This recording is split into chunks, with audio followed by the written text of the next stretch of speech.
Hello, everyone. Okay, so I'm gonna introduce Hilda, who my mom told me is my cousin. Here, this is how she explained it to me. She said, she is your grandmother's cousin's, so, no, not sobrina, nieta, right? Granddaughter, but not by blood. So it's very confusing. So anyway, my name is Emmanuel. I'm one of the co-founders of Word Up, and I'm just gonna introduce my cousin-ish. Hilda Eunice Burgos grew up in Washington Heights. She went to PS 132 Juan Pablo Duarte School right on Wadsworth, and has since become a lawyer who also happens to have written for many years. Ana Maria Reyes does not live in a castle for middle grade readers, and Set in the Heights is her first published novel. She will be in conversation with Emma Otheguy, who is the author of a bilingual picture book about Cuban poet and national hero Jose Marti. Oh, awesome. As well as her debut middle grade novel, Silver Medal Summer. Both writers are part of Las Musas, a collective of women and non-binary, I think there's more behind this. There you go. Latinx, MG, and YA authors. Our mission is to spotlight the new contributions of Las Musas in the evolving canon of children's literature and celebrate the diversity of voice, experience, and power in our communities. Moderating the conversation is Angela Abreu, who's not my cousin, whose organization, Dominican Writers Association, also seeks to empower its community through celebration of literature. The next panel is, sorry, there was more that I don't have to read. Anyway, welcome. Thank you, Emmanuel. Hi, ladies. Hello. It is my pleasure to moderate this panel with you both. So for starters, for those who don't know what your book is about, could you give a short description and let the audience know what each one is about?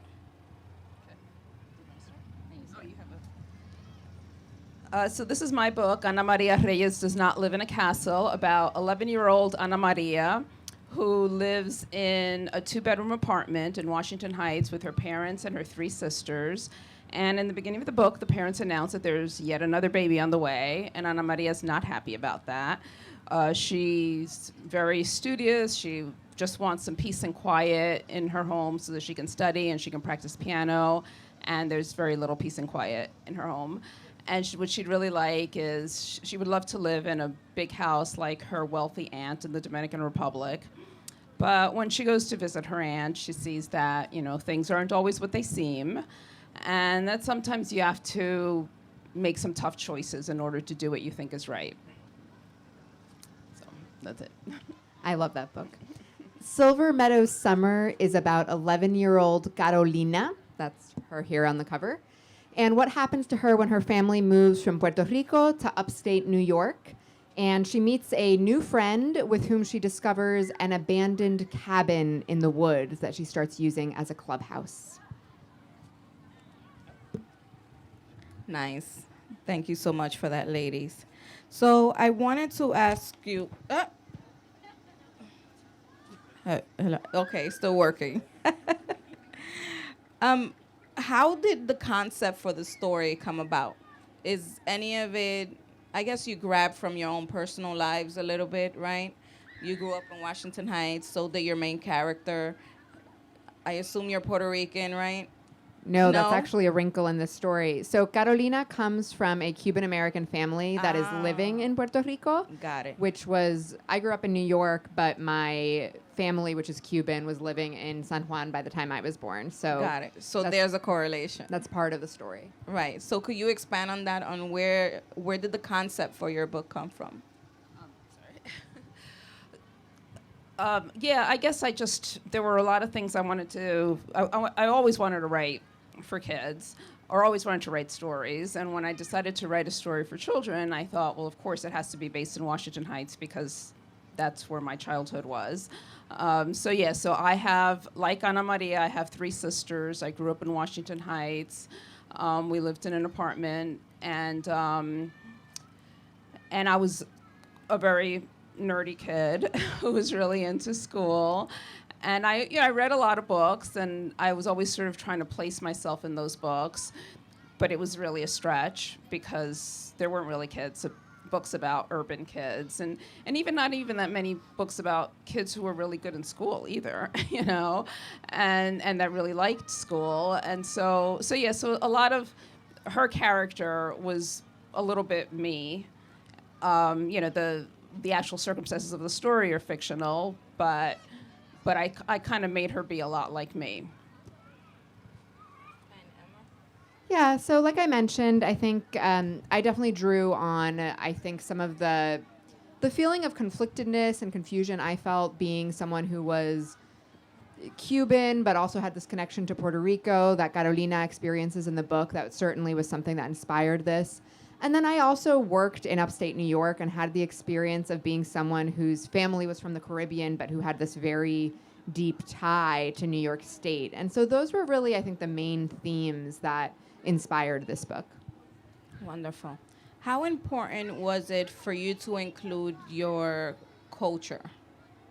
You know, to speak about Puerto Rico, both of your main characters are Latinas, and there's a commonality because they both leave everything that's familiar to them at some point. Your main character leaves Puerto Rico and is everything that she knows to move to New York State, and your main character takes a vacation to the DR, leaving everything that she knows here.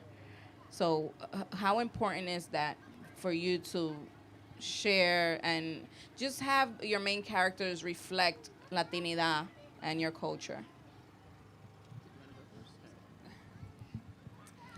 Well, as you mentioned, my main character does go to the Dominican Republic on vacation, and the first time I went, I was 10 years old, and it was really kind of culture shock, and there were all these things that I saw there that, you know, just sort of the income inequality and just all these different things that were a little bit surprising to me, and I wanted to reflect that, and I wanted to put that in the book, and I wanted to show my character sort of having some of the same reactions that I did.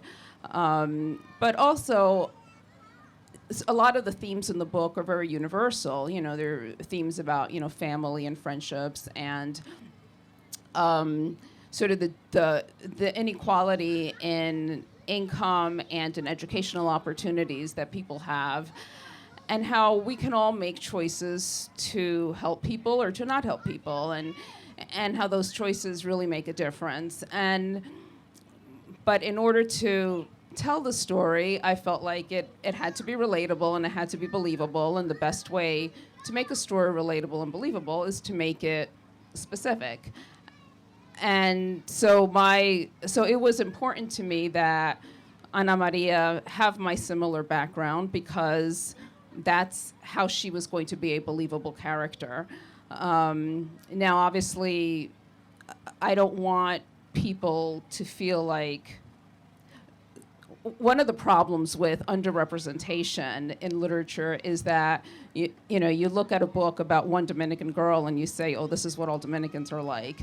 And that's not true. We're all very different. And so what I try to do is I have a lot of characters, which is why I have a cast of characters in the beginning of the book.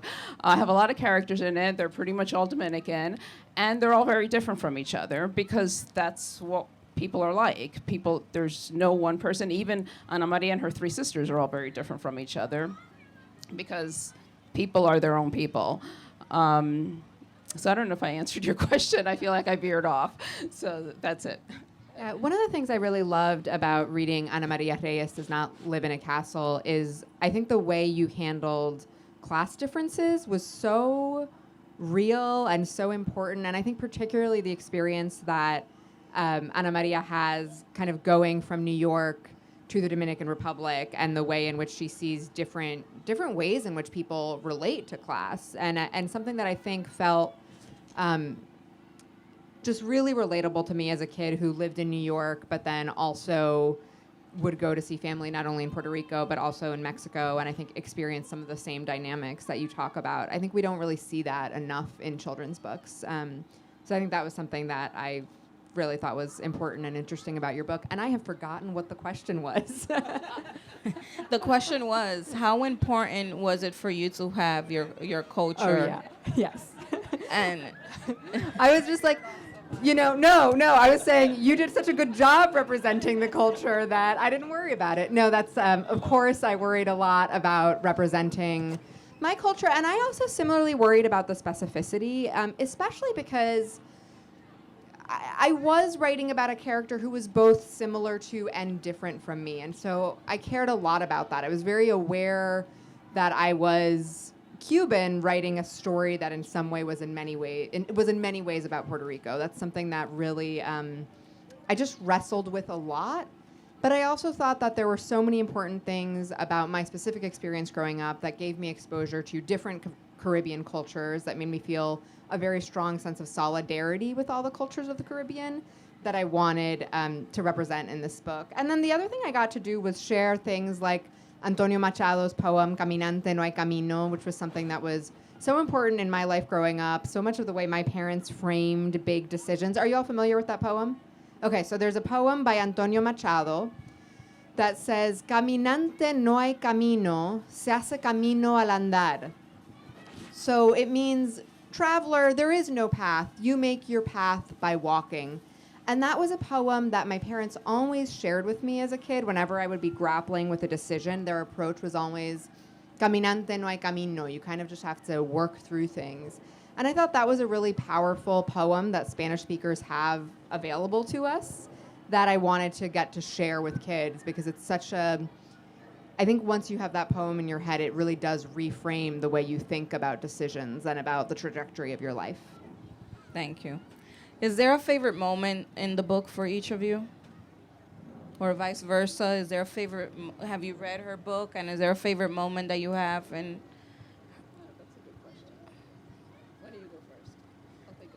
or maybe in my a book moment, or in each other's books? In both. Or maybe in each other's books, there's a moment when you feel that your character, personality comes out, and that's when we realize, I'll do one of each. So my favorite moment in Ana Maria Reyes Does Not Live in a Castle by Hilda was when Ana at some point is really struggling because her mother keeps helping other people in the community at moments that are very stressful for Ana. So Ana has a tour. If I am just like destroying your book, tell me. But Ana has a tour of this private school that she really, really wants to get into, and her mom has to miss it, I think because a neighbor needs babysitting.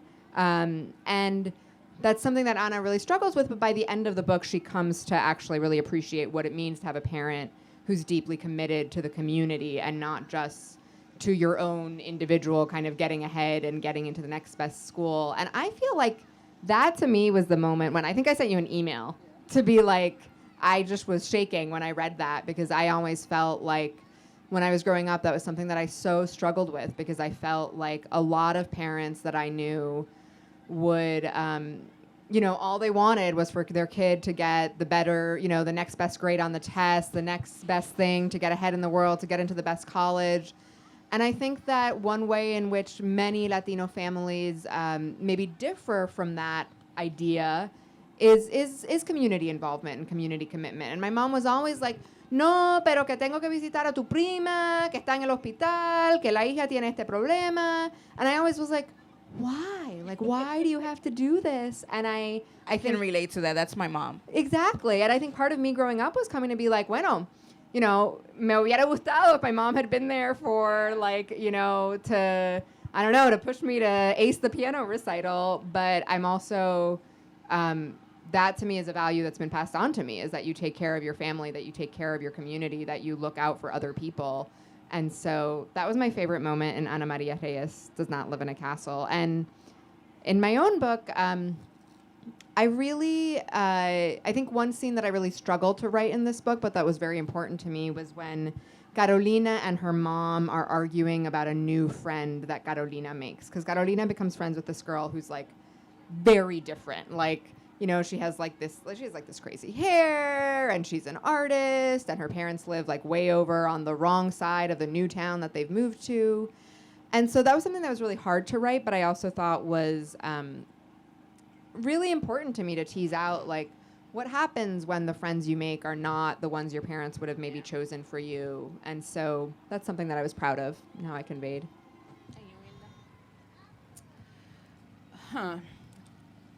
I guess one of the things that I really liked about Emma's book was that I felt like these characters' backgrounds are very different from anything you see in other books. You know, like I don't know that a lot of people, you know that there are Cubans, there are Puerto Ricans who are really Cuban, you know, and I thought that was really kind of neat to just have in general just that story and the fact that this is her background. And then it's also interesting you talk about the friend, because that was one thing that, you know, when I was a kid, you know, it was always like, well, if we don't know the parents, you can't hang out with them. And I'm like, well, how are you going to know the parents? You won't even speak to anybody that doesn't speak Spanish. So, you know, it's like, so, I mean, I could really relate to that. And I was really, you know, because I really liked her friend and I wanted her to be friends with her. And I'm thinking, what's wrong with her mother? So I really like that also. Then in terms of my book, I don't know, it's just so hard to, you know, it's sort of like you're asking me to pick my favorite child, you know? And, we all have a favorite. Yeah. So, you know, I guess I would say that, I don't know. I mean, you know, I don't want to, like, give stuff away if people haven't read the book, but I do feel like there was a point where Ana Maria shows her own selflessness, you know, and I liked writing about that, and I liked showing her, you know, finally saying, yes, I can stop worrying about myself and my piano recital in my school and think about somebody else, and if things don't work out for me right away, they will eventually, because I have this huge support system. And it sort of, she came to this realization that she doesn't need to always be looking out for herself because she's got all these other people looking out for her, and she realized how lucky she is. Thank you. Why did you choose children's writing? Why not an adult novel? Why not middle grade? What pulled you towards children's writing? Should I go first? Well, this is a middle grade book, right. And I love reading middle grade stories. And one of the things I like about middle grade is that I think that they're not a lot of middle grade books, you know, are able to present sort of difficult problems, you know, like my book and your book. You know, I talk about socioeconomic inequality, and you know, and they're sort of these sort of heavy issues for kids to be introduced to and to think about. But at the same time, there's always a happy ending. And I like that. I don't like books that make me cry and all the way to the end. I mean, they can make me cry a little bit in the middle, but at the end, I want to be happy. And that's what I like about middle grade books, and that's why I want to write them. I've always loved children's books. I read a lot as a child, and when I was in high school, I would volunteer at my public library. I did a lot of story hours, and so I think doing story hour just made me really fall in love with children's books, and I never really thought about writing out anything else. I never really, you know, had an interest outside of that. I think that if you, and I think this relates to something Chris was saying earlier, if you were here when he was speaking, that children's books are really about community, and the way that they are shared in communities is so powerful. And I think that to write children's books, you have to like children a lot and care a lot about them. And so I've always worked with kids in some capacity or another. And so literature as a part of the work that I've done with children has always been a cornerstone of what I do.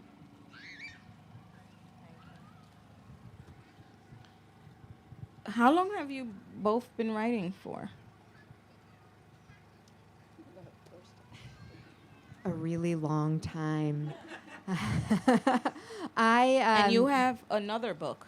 Yes, I have a picture book. I think they have it over there in the stand called Martí's Song for Freedom, or Martí, sus versos por la libertad, which is a biography of José Martí, Cuba's independence leader and a poet who lived right here in New York That's City. wonderful. Yes, beloved guy. So I I've don't been, think we have enough of those books. No, about, oh my gosh. I think that is the first book that I've seen about Cuban history and children as a picture book for children. Yeah, I mean there are a few, but when you think about how many books there are about, you know, some of our founding fathers, you do wonder why there are not more books about other American leaders and liberators and poets.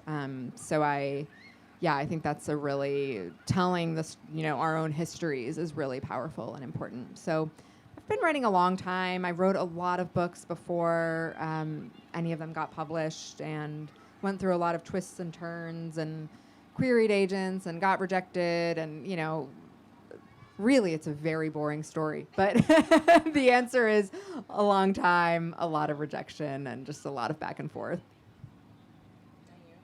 And yeah, I guess I've been writing for a long time, but sort of on and off. I wrote a version of this book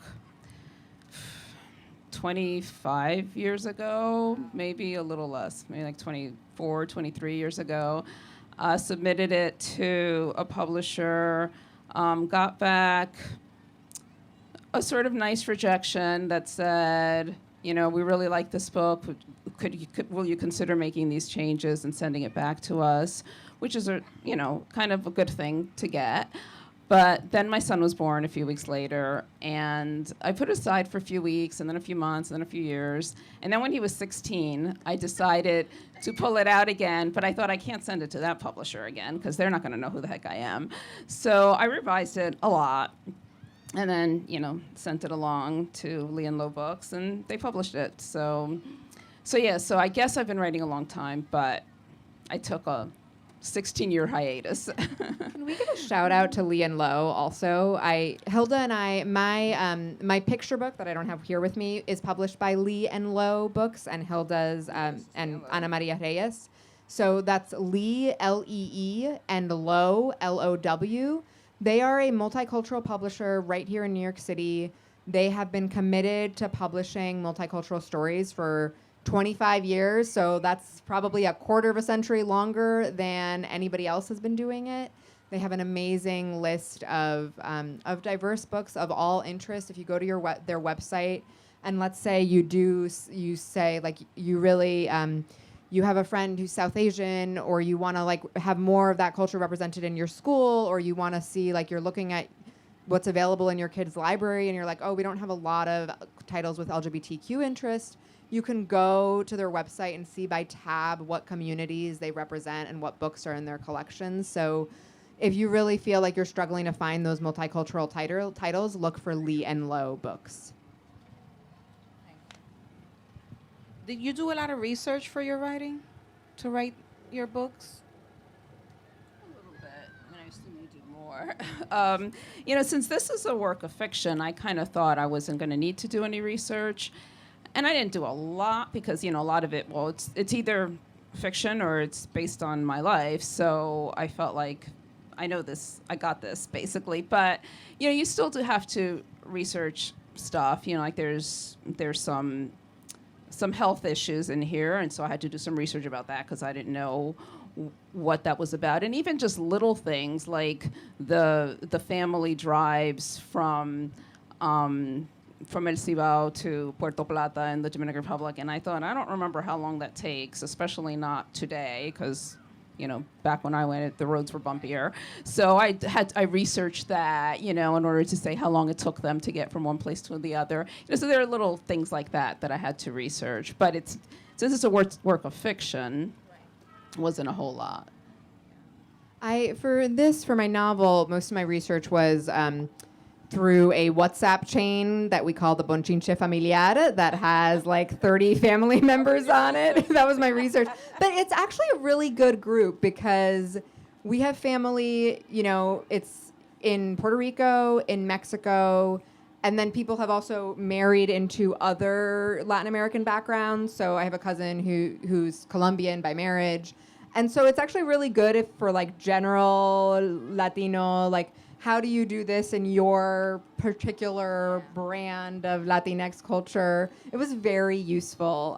So there were things like that about, things about like the way they do the Ratoncito Pérez in this book that I asked different people. And the answer that I thought was so interesting to me and so interesting in terms of realizing how many diverse books we need to really represent things is that I would get 30 answers from all of my different relatives about like, this is absolutely the way this is done. And I was like, well, clearly not, because your cousin who lives 3 blocks away from you is swearing that you're wrong. So there was another little detail. Like I was drawing on so many of my memories of when I was a kid, we would go to my grandmother's house in Puerto Rico every summer. And so, my cousins and I would spend so much time just running around her yard.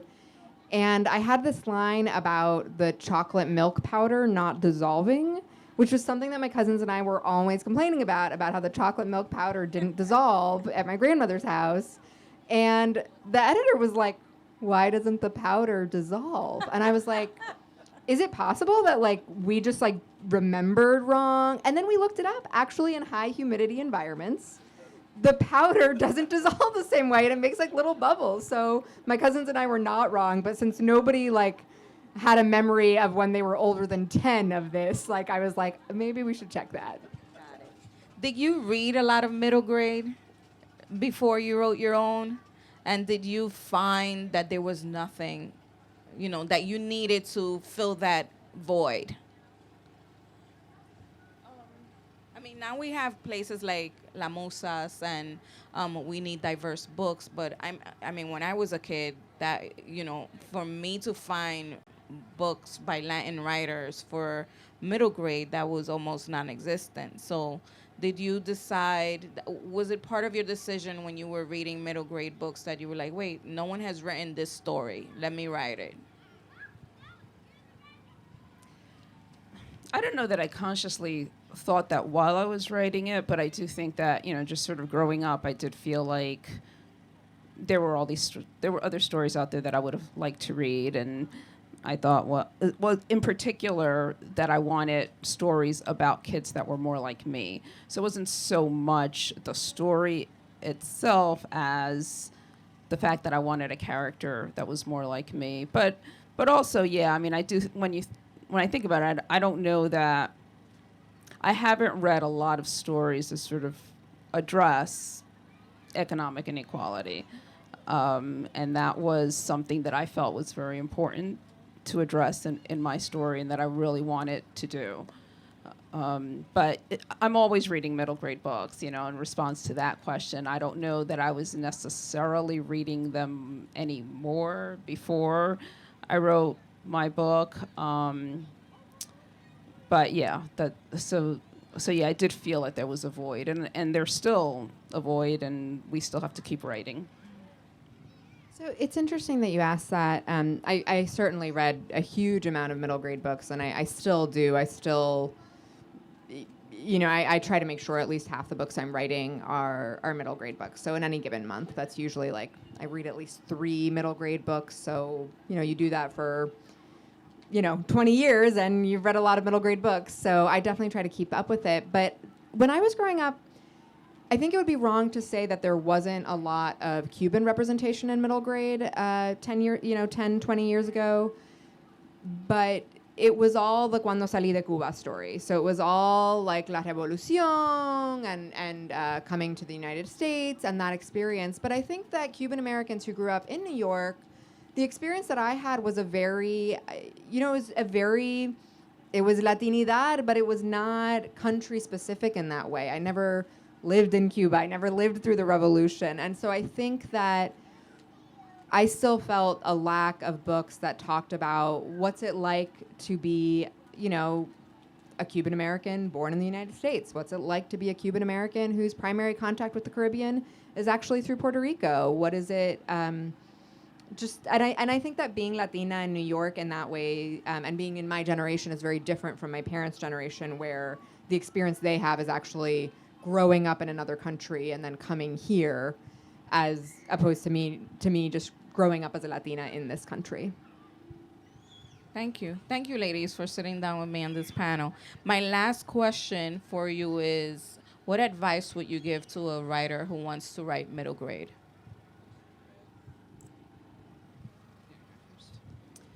Read a lot of middle grade books, and then just write. And also, reading other things that sort of read things that are out of your comfort zone as well. Like if you never really liked graphic novels, read a few and see, what they're like, and just sort of, it's really, I think reading a lot of other good books helps you see how to craft a story, with a beginning, middle, and end, and that can really help. And also just, really think about what story you want to tell and why you want to tell it, and just do it. If it's not out there, then great, then you'll be the first one. I think basically everything you said. I think reading is really the key, and remembering that book culture, the book world is a community, and so I think the best thing you can do to do better as a writer is to read more in the genre you want to write, and read things that were published recently, because things change quite quickly. So make sure you're reading things that were published in the last 2 or 3 years. And part of that, getting access to those books probably involves becoming friends with your local librarian, becoming friends with your local bookseller, going to Word Up Books and talking to the booksellers there about, you can ask them if you say, oh, I want to write middle grade books, or I want to write YA, or I want to write picture books. You can go and ask them, like, what's new? Like, what came in your shipment this week? What's hot right now? And I have those conversations with my librarian and my local bookseller all the time, and they're invaluable.